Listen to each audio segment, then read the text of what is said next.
J リーグ FC 東京元浦和レッズアレクサンダー・ショルツ完全移籍で獲得。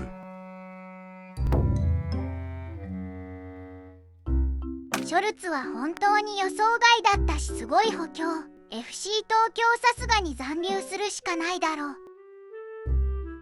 浦和以外にショルツが入るのは驚いた。カタールでの経験はどうだったのかな。 J リーグで実績を残してることは間違いない。ディフェンスリーダーとしてチームを立て直してほしい。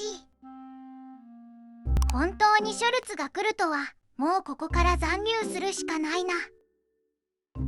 まさかショルツが FC 東京に入るとはね。結局監督はこのまま行くのだろうか。浦和サポとしてはどんな感情なんだろうね。しかもクラブワールドカップ後の最初のリーグ戦で対戦予定。